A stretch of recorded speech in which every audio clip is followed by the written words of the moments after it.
তো ফার্স্টে তো জার্নি শুরু হয়ে গেছে, ট্রেন জার্নি। আর ট্রেনের থেকে বয়ে সেটা তো বাইরের ভিউটা অসম লাগতেছিল। তো আমরা সবাই মিলে সেটা প্ল্যান করে সেটা অন্যকুটি গেছি। তারপরে কি কি করলাম, কি মজা করলাম, মানে সবটা ভিডিওর মধ্যে তুলে ধরা হয়েছে। তো আপনারা যদি দেখেন ভালো লাগবো। তো সবারই কোনো সাজেস্ট করুন কি অন্যকুটি যাওয়ার লেগে দেখতে থাও আমার ব্লগটা। তারপরে তোমরা যেতে পারো যদি ভালো লাগে। তো আমরা ট্রেন জার্নি শেষ করে সেটা গাড়ি দুটে গেছি। তো আমরা স্টেশনে নেমে সেটা স্টেশন থেকে একটা গাড়ি নিয়ে এসেছি। তো আমরা এখানে সবাই গাড়িতে যেতেছি। তো আর এর আগের দিন না প্রচুর পরিমাণে বৃষ্টি হয়েছিল। তো যে কারণে মানে পাহাড়ের মতন মাটি ডিজেল ভেঙে ভেঙে পড়তেছিল আর গাড়ির থেকে। তো এই যে উঁচু উঁচু মাটির পাহাড়টি দেখতে খুব ভালো লাগতেছিল।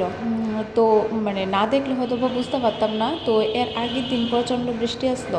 তো ভাবতে পারছিলাম না যে অন্য কোটি যাইতে পারুম। তো রাত্রে অবধি প্ল্যান আসলো যাবো, যদি সকালে বৃষ্টি হয় তাহলে যেতে পারতাম না, মনে হয়ে যে ক্যান্সেল হয়ে যাবো, এমন প্ল্যান হয়ে গেছিলো গা।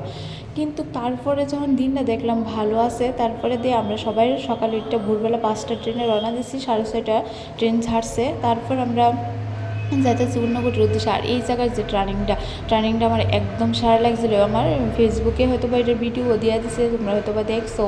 কিন্তু মানে ওইদিকে রাস্তাটি যে এত ফ্রেশনেস, এত সলিড, মানে একদম মানে খুব ভালো লাগতেছিলো। তো আমরা এনে একটু একটু শুটিং করে নিলাম। তো খুব ভালো লাগতেছিলো বাতাসটা। আর আমি ট্রেন জার্নিও গাড়ি জার্নিও কিচ্ছু করতে পারি না। তো আমার সেটা সবাই ডরাইছে যে আমি যাইতে পারাম কি না।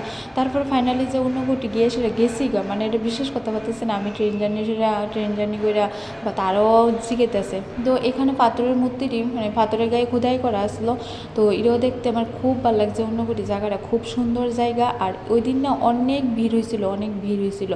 আর ওই দিন এত পরিমাণে রৌদ্র আসলো, মানে কনের মতো না, ভাবতেই পারছি না যে এত পরিমাণে রৌদ্র উঠবো। আর ওই যে কিছুক্ষণ আগে জলের জায়গাটা দেখেছি, এখানে জলটা এত ঠান্ডা, মানে কনের মতন না।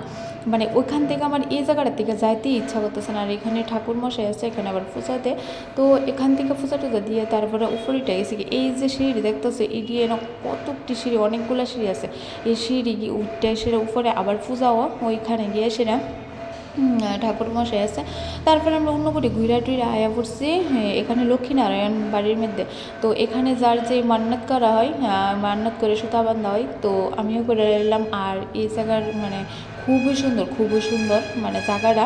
সবটা জায়গা আপনারা ঘুরে দেখাইতেছি। অ্যান্ড ভালো লাগলে লাইক কমেন্ট শেয়ার করে দিয়ে যাইও। আর ইউটিউব থেকে দেখলে চ্যানেলটা সাবস্ক্রাইব করে দিও। তো আমরা ফাইনালি যখন দেখে সেটা বালাজি মন্দিরে আয় পড়ছি। আর বন্যার সময় তো বালাজি মন্দিরের জাস্ট উপরের চৌড়াটা দেখা গেছে, আর কিছু দেখা গেছে না। তো আমি এখানে ব্লগটা শেষ করছি। ভালো লাগলে লাইক কমেন্ট শেয়ার করে টাটা।